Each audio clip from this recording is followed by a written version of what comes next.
there's probably some hair that kind of comes into the forehead a little bit, but not going to worry about it too much.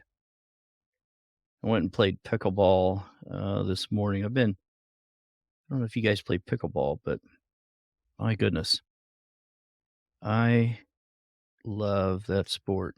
Found a sport I really love and gives me a lot of good cardio. So that's great.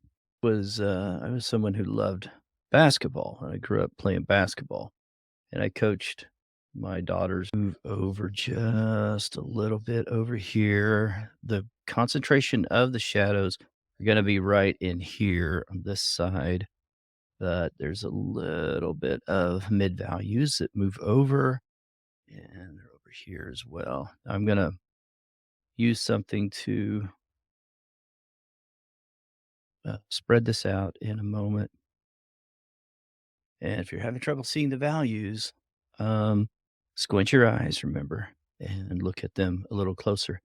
But logic tells us a few things about some of the values anyway. And so I want some of these values to not be quite as dark as what I see them here. But logic tells us that it's going to be darker over here at the inner corner. And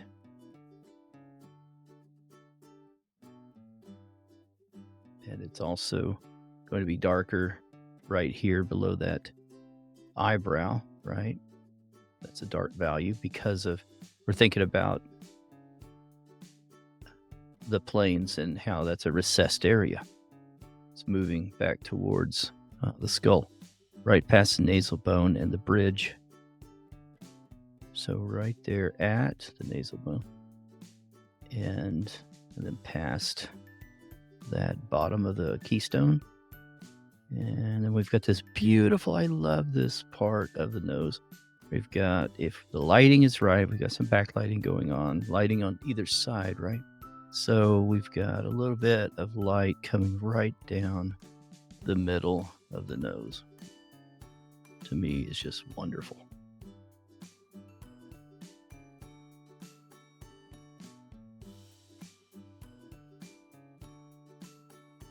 Okay, finish out this eye right here. Now remember, this is a loose placement of many of these tighter details, right? So if you want to start thinking about more exact lines and placement of some of these things, that's fine.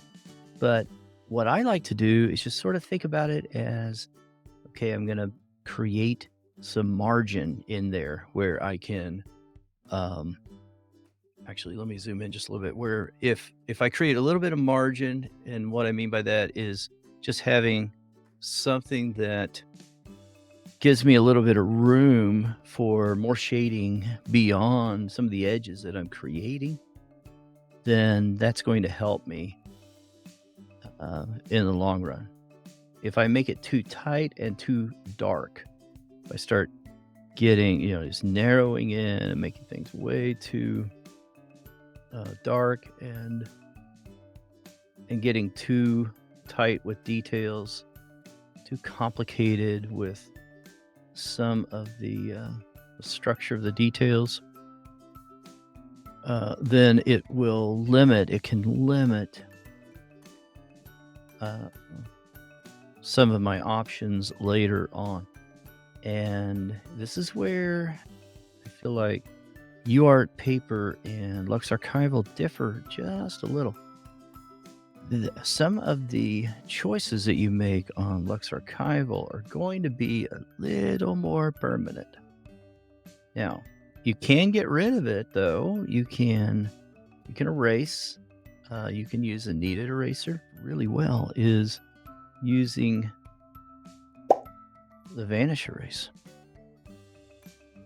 It works really well. So top of that cheek. Okay, it's a little bit darker right there. And then there's a mid value right in here, what I'm seeing. And then we pick up a slightly darker area again right in here as it culminates right over here into this edge of the cheek where it meets the outside edge of the ala, right? Right there where the nasolabial fold is.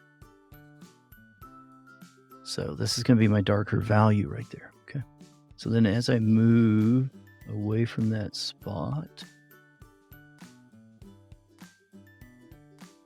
lighten that up just a little.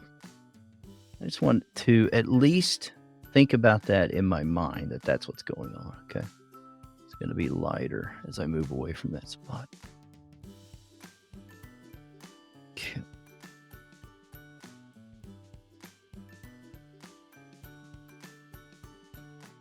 Come down here. Get some marks in here, make that a little darker.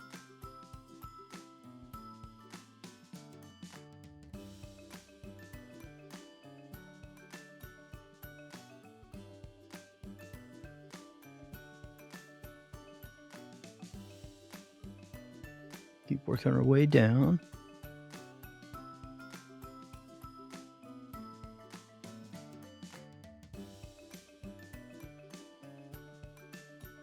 Inside corner of the mouth, I'm just going to put a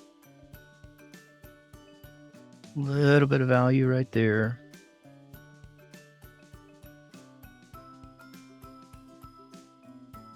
I'm going to move down. If you're trusting your line drawing, then I'm going to just move down to the bottom of that lip. Bottom lip. Put a little more value right there. Follow that dark value all the way down. Okay, I was going to move back up to the nose. I want to look at this nose and not think about some kind of template nose that I may have in my mind. But I want to look at the peculiar angles and shapes that I see, especially with regard to the opening of the nostrils. Okay. All right. See if we can zoom in just a little bit more. There we go.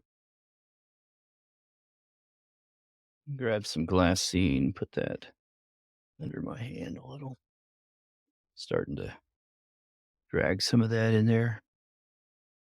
And I don't need a sharp pencil really in these early stages.